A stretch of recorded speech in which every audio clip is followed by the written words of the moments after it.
There are some real universal themes, you know. Like The Greatest Showman, it's following your dreams.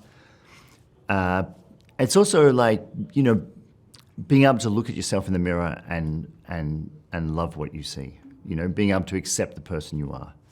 And so in that way, there were some real parallels.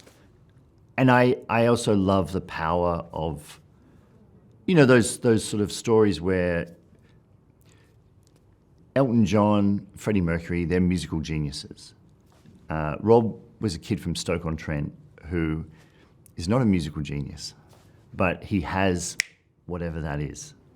And that took him from Stoke-on-Trent to the entire world.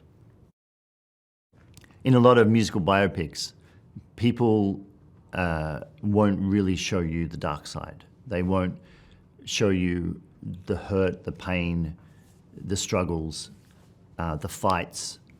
And Rob has been unbelievably generous in saying, this is me, this is who I am, the good with the bad.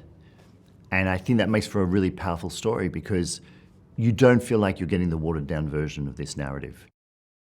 There's a real energy to the film because you're watching someone have this extraordinary rise to fame. And it's not just once, but it's twice. It's with Take That initially, then he sort of hits rock bottom after he leaves Take That. And despite everything that everyone told him, he did it again. And in a way, he did it even more. As a solo artist, he was even bigger. And so to watch someone shoot for the stars twice is incredibly exhilarating. It's exhilarating storytelling, it's exhilarating visually. There's a real excitement that you're watching someone doing the impossible.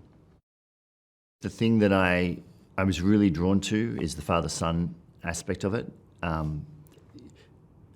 think that someone said that all rock stars are basically, you know, sons on stage crying out for their dad.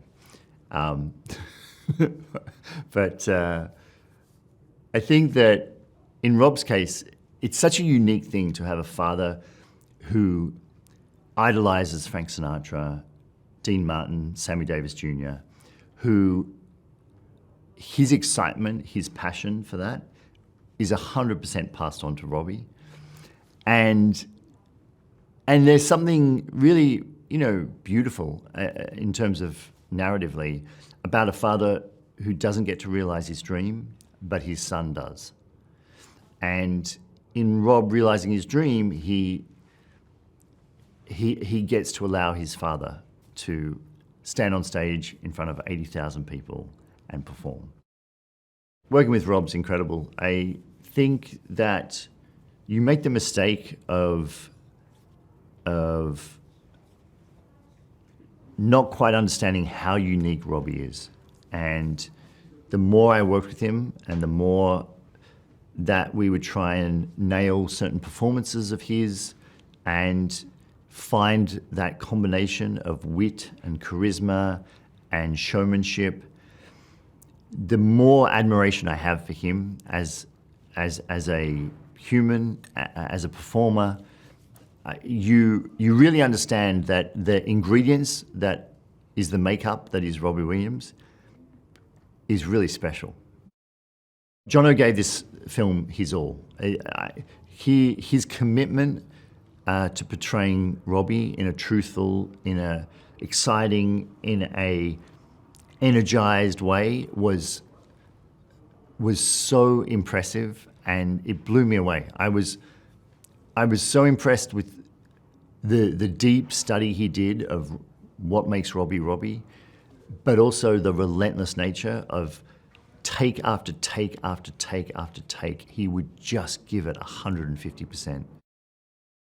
One of the joys we got was shooting the concerts for real. So there is something about being in a room with all of those people having a shared experience of watching Rob in concert, which is why this film works at the cinema, because it is a shared experience. You want to go along, you want to see those spectacles up on the big screen, you want to see that emotion, that roller coaster, and you want it to be a shared experience. With this story, we have incredible music, we have an incredible narrative in Rob, and we have technology that is only just able to pull off what we want to do. And so it's a moment in time that all those things came together, and that's what makes this so special. Essentially, this film is the rise, the fall, and the resurrection of Robbie Williams.